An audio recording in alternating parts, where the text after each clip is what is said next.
Hello guys, the depth queen स्वागत करती है अपने डार्क डेप्थ वर्ल्ड में। और आज मैं बात करने वाली हूँ सात रंग के सपने फिल्म के बारे में। अब आप कहेंगे ये कौन सी फिल्म है, तो मैं आपको बता दूं कि मुझे अगेन मैं ये बात कहूँगी और शायद हो सकता है मैं आपको चैलेंज भी करूं कि आपने इस मूवी के बारे में ज़्यादा सुनकर भी नहीं सुना होगा, क्योंकि ये मूवी आई थी 1998 में और आने के बाद ये बुरे तरीके से फ्लॉप भी हो गई थी।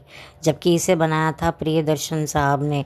ये प्रियदर्शन साहब की साउथ की हिंदी रीमेक थी, पर उसके बावजूद भी ये फिल्म नहीं चली।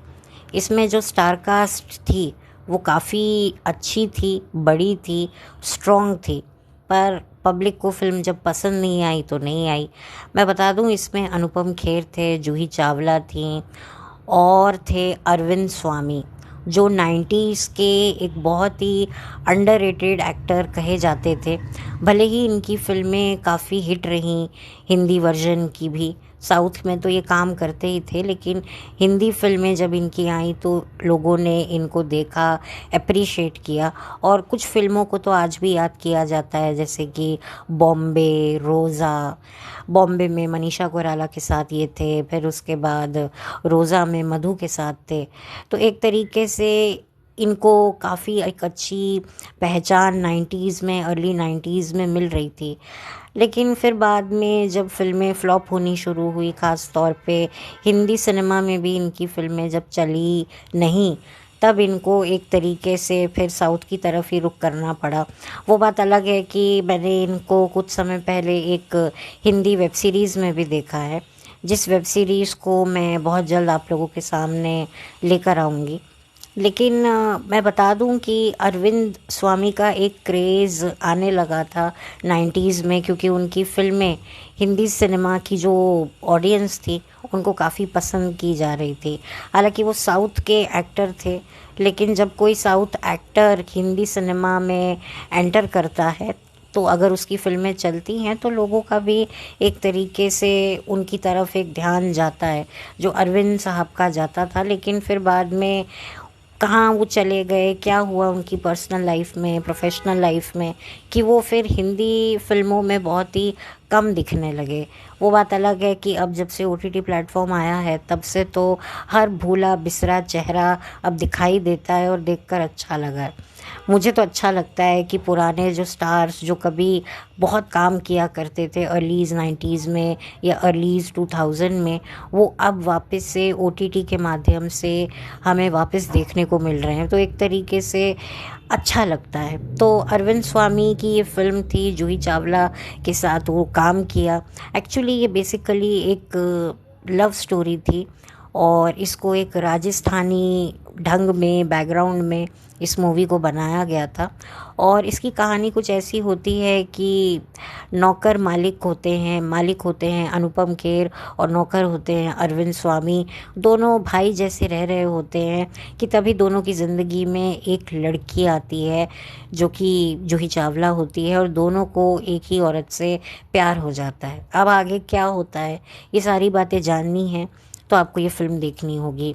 और अनुपम खेर का जो कैरेक्टर था वो एक ऐसा कैरेक्टर था जिसने ताउम्र शादी ना करने की कसम खा रखी थी, क्योंकि उसकी बहन जिनका किरदार फरीदा जलाल जी ने निभाया है, उनके साथ कोई अन्याय होता है, जिस अन्याय से लड़ने के लिए, जिस अन्याय के को महसूस करने के लिए उन्होंने शादी नहीं की थी। लेकिन जब जूही चावला की उनकी लाइफ में एंट्री होती है, तब अपनी भीष्म प्रतिज्ञा तक को तोड़ने को तैयार हो जाते हैं अनुपम खेर साहब। अब आगे क्या होता है, क्या ये उनकी प्रतिज्ञा जब टूटेगी तो फिर क्या होगा? क्या जो जूही चावला है वो उनसे शादी करेगी या अरविंद स्वामी से शादी करेगी? बेसिकली इस फिल्म में अरुणा ईरानी भी हैं, सतीश शाह भी हैं, मिंक भी है। मिंक आपको याद होगी, अर्ली 90s में काफ़ी आया करती थी फिल्मों में, एक तरीके से आइटम सॉन्ग्स के लिए या स्पेशल वैम्प आप कह सकते हैं अपीयरेंस देती थी। अजनबी मूवी में भी वो थी अक्षय कुमार के साथ कुछ चंद मिनट के लिए। और आपने बिग बॉस सीज़न 6 में भी मिंक को as a wild card entry देखा था। वो बात अलग है कि बाद में मिंक इविक्ट हो गई, क्योंकि वो कुछ वहाँ पर जाकर खो सी गई, जिसकी वजह से फिर बिग बॉस को तो भाई ऐसे लोगों को निकालना ही होता है जो उनके घर में सिर्फ बैठकर खाते पीते सोते हैं। तो बिग बॉस के लिए तो वो कंटेस्टेंट सबसे ख़राब है जो उनके घर में आकर उनकी लग्जरियों को जो है इस्तेमाल करते रहते हैं, लेकिन शो में अपना कोई कंट्रीब्यूशन नहीं देते। तो अनफॉर्चुनेटली मिंक को बहुत जल्दी शो से गुड बाय कहना पड़ा, क्योंकि मिंक का कंट्रीब्यूशन नहीं दिख रहा था। हालांकि उम्मीद की जा रही थी कि मिंक वाइल्ड कार्ड एंट्री से आएगी तो फिर काफ़ी स्पाइस डलेगा, मसाला होगा, लेकिन वो सारा मसाला, सारा स्पाइस एक अकेले इमाम सिद्दीकी ने ही बिग बॉस सीज़न 6 में दिया। तो फिर यही वजह है कि मिंक को गुड बाय करना पड़ा इस शो को। और अब मिंक कहाँ हैं, क्या कर रही हैं, किसी को भी ज़्यादा पता नहीं है, क्योंकि वही वाली बात होती है। मिंक ने कुछ शोज़, डांस रियलिटी शोज़ भी किए हैं, जैसे कि डांसिंग क्वीन हो गया, या कुछ फिल्मों में भी उनके कुछ परफॉर्मेंसेस आपको देखने को मिलेंगे। तो ये होता है, हर कोई देखो राखी सावंत की तरह इतना सस्टेन नहीं कर सकता है। राखी को हम कितने सालों से देख रहे हैं, कितने, शायद 20 साल तो हो ही गए हैं, 20 साल से भी ज़्यादा हो गए। मैं तो राखी को शायद तब से देखा था, आई थिंक गोविंदा की पिक्चर आई थी जिस देश में गंगा रहता है, उसमें भी उनका वो उड़ा है मेरा पिंजरा ओ मेरी मैना, पता नहीं कुछ ऐसे ही टाइप का गाना है। मुझे पता है कि मैं गाने के वर्डिंग्स सही से नहीं बोल रही हूँ, लेकिन ऐसा ही कुछ सॉन्ग था। तो आप सोचिए, और राखी तो उससे 90s के एरा से काम कर रही है। वो बात अलग है कि हमने अगर राखी को देखा भी होगा तो उस टाइम पर तो हम पहचानते नहीं होंगे। वो तो फिर राखी का एक सॉन्ग बहुत बड़ा हिट हुआ, एक तो परदेसिया तो हिट हुआ ही हुआ, साथ में मोहब्बत है मिर्ची, वो गाना भी बहुत बड़ा हिट हुआ था सन 2003 में। तो आप कह सकते हैं कि राखी को तो हम बहुत सालों से देख रहे हैं, लेकिन हर कोई राखी सावंत की तरह इतना मतलब कंट्रोवर्सी प्लस काम करना। एक टाइम तो ऐसा था कि राखी की लाइफ में राखी को इतना काम मिल रहा था बिग बॉस के बाद कि कंट्रोवर्सी भले ही आ रही थी ज़िंदगी में राखी के, लेकिन राखी का काम रुक नहीं रहा था, चाहे वो स्वयंवर हो या कोई डांस कंपटीशन हो, नच बलिए हो। राखी एक के बाद एक प्रोजेक्ट्स में काम करे जा रही थी, आगे बढ़े ही जा रही थी। तो ऐसी कामयाबी जो राखी को मिली है as a item girl, as a performer, वो बहुत कम एक्ट्रेसेस को मिली। मिंक को नहीं मिल पाई, आई डोंट नो क्या रीज़न रहे, क्या था क्या नहीं था, लेकिन ठीक है, वो अब हर इंसान की डेस्टिनी अलग होती है। तो इस फिल्म में भी मिंक आपको एक इंडियन अटायर में देखने को मिलेंगी, लेकिन वही वाली बात है कि फिल्म भी नहीं चली। इससे पहले भी मिंक डोली सजा के रखना नाम की मूवी में भी एक गाना कर चुकी हैं, चल वो कुछ खेवैया का कोई सॉन्ग था। बट ज़्यादा हमने मिंक को वेस्टर्न ड्रेसेस में ही ज़्यादा देखा है। इंडियन थोड़ा सा अटायर उन पर कम सूट करता है। वेस्टर्न आउटफिट में मिंक काफ़ी स्मार्ट लगती हैं और काफ़ी मतलब एक तरीके से हमने तो उन्हें वैसे ही देखा है। तो हो सकता है आपको थोड़ा अलग लगे मिंक। और ये 98 की मूवी है, तो आप समझ सकते हैं कितनी साल पुरानी मूवी होगी। हालांकि प्रियदर्शन साहब की फिल्में कई हिट भी हो रही थी, लेकिन कुछ फिल्में 90s के एरा में, लेट 90s में फ्लॉप भी हो रही थी। वो बात अलग है कि फिर सन 2000 में हेरा फेरी आई, जिसमें अक्षय कुमार और प्रियदर्शन की जोड़ी ने फिर आगे बहुत सारी अच्छी अच्छी फिल्में दी। तो ये तो 90s का एरा था जो एक तरीके से जो बड़ी डिफरेंट तरीके की लव स्टोरीज़ आया करती थी और अच्छी होती थी, क्यूट होती थी।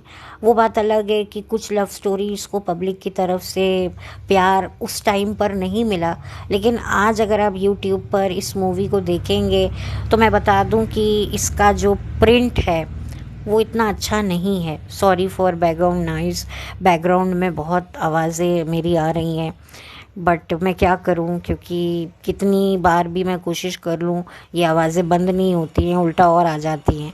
तो अगर आपको नॉइज़ पोल्यूशन आ रहा हो तो तहे दिल से मैं माफ़ी चाहती हूँ। तो खैर मैं बात कर रही थी, किसके बारे में बात कर रही थी, मैं बात कर रही थी 90s के एरा के टाइम की, जहाँ पर लव स्टोरीज़ 90s के एरा में काफ़ी बना करती थी। और 1998 में बहुत सारी लव स्टोरीज़ रिलीज़ हो रही थी, जिसमें लोग को आई थिंक ज़्यादा पसंद भी नहीं आ रही थी। मुश्किल से कुछ ही ऐसी लव स्टोरी मूवीज़ थी जो हिट हो रही थी। बट अब तो आप देख सकते हैं कि लव स्टोरीज़ अच्छी बनती भी नहीं हैं, और अगर बनती हैं तो वो देखने लायक नहीं होती हैं। पर पहले उन मूवीज़ को देखकर अच्छा लगता था 90s के एरा में, नो मैटर वो उस टाइम पर फ्लॉप हों। लेकिन आज अगर आप उनको यूट्यूब पर देखें और नीचे कमेंट सेक्शन चेक करें, तब आपको पता चलेगा कि लोगों कितना मिस करते हैं इस तरह का सिनेमा। तो ये मूवी भी एक तरीके से अच्छी मूवी है, आप इसे देख सकते हैं। फैमिली के साथ तो नहीं, बट अकेले में एंजॉय कर सकते हैं, या आपके कुछ दोस्त हैं या कुछ ऐसे मैच्योर अगर लोग हैं तो उनके साथ बैठकर आप ये फ़िल्म देख सकते हैं। नहीं तो अकेले में भी देख सकते हैं। कुछ नया कि किस तरीके से पहले हमारी ऑडियंस किस तरीके की फ़िल्में देखने जाया करती थी, उनमें से कभी कभी ऑडियंस को कुछ फ़िल्में पसंद भी आ जाती थी। और 1998 जो साल था वो काफ़ी एक्सपेरिमेंटल ईयर तो था ही। बहुत सारी अनएक्सपेक्टेड फिल्मों ने जो है बॉक्स ऑफिस पर काफ़ी अच्छा कलेक्शन भी किया था, और जिनसे एक्सपेक्टेशन थी उन्होंने अच्छा नहीं भी किया। और ऐसी भी फिल्में रहीं जिनसे एक्सपेक्टेशंस थी उनसे दुगना उन्होंने कमाया। तो ये मतलब एक तरीके से जो 90s का जो एरा था, 1998 का स्पेशली, मैं पहले भी इस साल से रिलेटेड फ़िल्मों के ऊपर बात कर चुकी हूँ, तो मैंने बात करी हुई है। मैंने भी कुछ फ़िल्में 98 में सिनेमा घर में देख रखी है। इस मूवी को मैंने सिनेमा घर में नहीं देखा था, लेकिन सिनेमा घर में नहीं देखा था, टीवी पे देखा था। तो बट खैर पिक्चर अच्छी है। और कहीं ना कहीं एक फ़िल्म आई थी, शायद ऋषिकेश मुखर्जी की थी, नरम गरम, जिसमें अमोल पालेकर और उत्पल दत्त साहब थे। तो उनकी कहानी से भी मैच करती एक कहानी है, क्योंकि उस फिल्म में नरम गरम में भी जो थे वो जो उत्पल दत्त साहब थे वो मालिक थे और अमोल पालेकर नौकर थे, और दोनों को प्यार हो जाता है एक लड़की से। हालांकि उत्पल दत्त के लिए वो लड़की काफ़ी एज में छोटी है, लेकिन अमोल पालेकर को भी उस लड़की से प्यार होता है, क्योंकि वो लड़की उसी की उम्र की है। और अब वो लड़की किससे शादी करेगी, ये वो कहानी थी। तो ऐसी ही कहानी, मतलब आप कह सकते हैं कि आपको उस कहानी की भी झलक आपको सात रंग के सपने मूवी से देखने को मिलेगी। अब आई डोंट नो कि क्या ओरिजिनल था, क्या था, लेकिन जहाँ तक मैंने रिसर्च किया है, ये प्रियदर्शन की साउथ की हिंदी रीमेक थी, जो उन्होंने अपनी तमिल फिल्म की ही रीमेक करके बनाई थी हिंदी में। लेकिन किसी ने मुझे ये भी कहा था कि ये नरम गरम की भी कॉपी है ये मूवी, क्योंकि उसमें भी मालिक और नौकर का एक ही महिला के प्रति जो आकर्षण होता है और उसके बाद क्या होता है। नरम गरम थोड़ी सी कॉमेडी थी। ये जो सात रंग के सपने हैं, इसमें कॉमेडी तो है, लेकिन इमोशनल ड्रामा, थोड़ा बहुत एक्शन, ये भी आपको देखने को मिलेगा। तो एक तरीके से एक अच्छी कोशिश थी प्रियदर्शन साहब की, पर वो नाकामयाब रही। उन्होंने इसके बाद डोली सजा के रखना भी बनाई थी अक्षय खन्ना के साथ और ज्योतिका के साथ, वो भी फ्लॉप रही थी, जिसका रिव्यू मैं अपने चैनल पर कर चुकी हूँ। तो इसीलिए मैंने सोचा कि मैं इस मूवी के बारे में बात करूं। इसका प्रिंट इतना अच्छा अवेलेबल नहीं है, और फिर भी मैं अपलोड कर दूंगी, मैं उसका लिंक डिस्क्रिप्शन बॉक्स में डाल दूंगी। ये पिक्चर क्योंकि इतनी मतलब फ्लॉप रही, इतनी फेमस भी नहीं हुई, और ज़्यादातर आज की तारीख में तो किसी को ये मूवी याद भी नहीं होगी। हाँ, इसके गाने काफ़ी चले थे, काफ़ी आप कह सकते हैं मेलोडियस सॉन्ग थे, नदीम श्रवण का म्यूज़िक था, तो इस हिसाब से गाने थोड़े रेडियो पे सुनाई देते थे। ख़ास तौर पे इसका जो टाइटल ट्रैक था, सात रंग के सपनों में मैं खो गई सजना, मैंने ये रेडियो पर बहुत ये गाना सुना हुआ है। तो एक तरीके से मेरे बचपन की भी यादें इस फ़िल्म के साथ जुड़ी हुई हैं। तो इसीलिए मैंने सोचा कि मैं इस फ़िल्म को आप लोगों के साथ लेकर आऊँ। और अगर आप लोगों ने भी ये फ़िल्म देखी हुई है तो प्लीज़ आप लोग अपना ओपिनियन मेरे साथ शेयर कीजिएगा। और अगर नहीं देखी है, आपका मन है, तो आप देख सकते हैं। हाँ, फ़िल्म थोड़ी-सी हार्ड हिटिंग भी है, थोड़ा-सा उसमें मतलब एक एलिमेंट भी डाला गया है एक तरीके से, तो वो भी आपको देखने को मिलेगा, जो शायद आज की तारीख में मी टू मूवमेंट जिसको कहते हैं, जिसका इस्तेमाल करके कई लड़कियां अपने एक तरीके से गलत इस्तेमाल करके अपनी पावर्स का अपना उल्लू सीधा करती हैं। तो ये चीज़ भी आपको इस मूवी से देखने को मिलेगी एक अलग तरीके के तौर पर, क्योंकि जब एक लड़की एक लड़के पर इल्ज़ाम लगा देती है तो फिर भले ही वो इल्ज़ाम झूठा क्यों ना हो, तो लड़के को क्या फेस करना पड़ता है वो भी आपको इस मूवी से देखने को मिलेगा। तो जो चीज़ें शायद आज हमें होती हुई दिखाई दे रही हैं, वो उस टाइम पर उनकी झलक हमें बॉलीवुड ने पहले ही बता दी थी। मैं ये बात को कई बार अपने चैनल के माध्यम से कह चुकी हूँ कि बॉलीवुड को पता होता है कि आने वाले 10 सालों में 20 सालों में क्या होगा, क्या होने वाला है। तो इसकी वो झलक अपने फ़िल्म के माध्यम से हमें बता देते हैं, एक तरीके से हमें हिंट दे देते हैं। भले ही हम उस चीज़ को उस वक्त क्रिटिसाइज़ करते हैं, लेकिन फिर जैसे जैसे वक्त बदलता है, हालात बदलते हैं, जज्बात बदलते हैं, तो हम लोग भी वही करने लगते हैं। तो अब क्या कह सकते हैं। तो बस यही मुझे कहना था। जूही चावला इसमें काफ़ी अच्छी लगी हैं, सुंदर लगी हैं, और जूही चावला भी तब अपने करियर के अब ढलान में धीरे धीरे जा रही थी। उनका भी करियर एक तरीके से धीरे धीरे ख़त्म होने की कगार पे था। फिर तो उसके बाद उनका बेबी हो गया, फिर उन्होंने कैरेक्टर रोल्स करने शुरू कर दिए।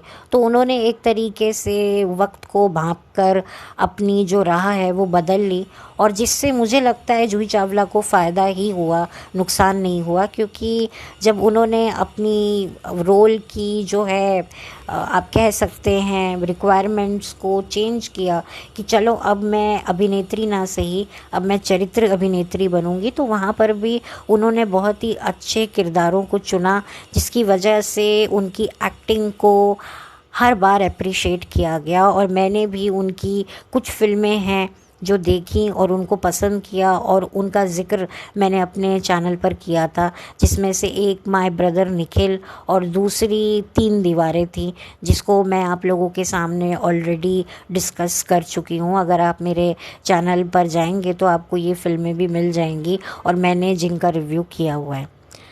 तो बस मुझे ये बात करनी थी और आपके साथ ये मूवी शेयर करनी थी। बहुत ही अंडररेटेड मूवी है, और मैं इसके कमेंट्स पढ़ रही थी इस मूवी के नीचे, जो लोगों ने लिखे हैं कि लोगों को अब काफ़ी अच्छा लग रहा है इस फिल्म को देखना, आँखों को बहुत अच्छा लग रहा है। हालांकि उस टाइम पर तो खैर वही वाली बात है कि सिनेमा की कदर शायद आज हम जो जैसी फ़िल्में हम मिस करते हैं, उस टाइम पर हम ऐसी फ़िल्मों की कदर नहीं करते थे, क्योंकि हमारे दिमाग में तो बस कुछ चंद बैनर की फ़िल्में, चंद हीरो, चंद हीरोइन ही दिमाग में रहती थी, और लगता था कि अगर ये कोई फ़िल्म कर रहे हैं, ये कोई फ़िल्म लेकर आ रहे हैं तो यही अच्छी होगी। जिसकी वजह से कई ऐसी अच्छी फ़िल्में हैं जिनमें अच्छी कहानी होने के बावजूद भी उनको नज़रअंदाज कर दिया जाता था। मैं ये बातें कई बार अपने चैनल पर बात कर चुकी हूँ, तो अब मैं इसको दोबारा रिपीट नहीं करूँगी। और तो मेरे पास कुछ बात करने लायक है नहीं है। मुझे इसका लिंक मिलेगा तो मैं डिस्क्रिप्शन बॉक्स में जल्द से जल्द डाल दूँगी और आपको दे दूँगी। अगर आपको प्रिंट अच्छा लगे तो देखिएगा, नहीं सही लगे, आपको तकलीफ़ हो देखने में, तो मत देखिएगा। तो बस इसी के साथ अब मैं इस वीडियो को बंद करती हूँ। तो बस मुझे इतना ही कहना है, और मिलूँगी आपसे एक और नई मूवी के साथ। तो तब तक के लिए मेरे चैनल पर नए हैं तो सब्सक्राइब कीजिए, वीडियो को लाइक कीजिए, कुछ कहना चाहते हैं तो कमेंट कीजिए। मेरा वीडियो किसी और के साथ शेयर करने लायक लगता है तो ज़रूर कीजिए, मुझे कोई एतराज़ नहीं है। Thank you so much.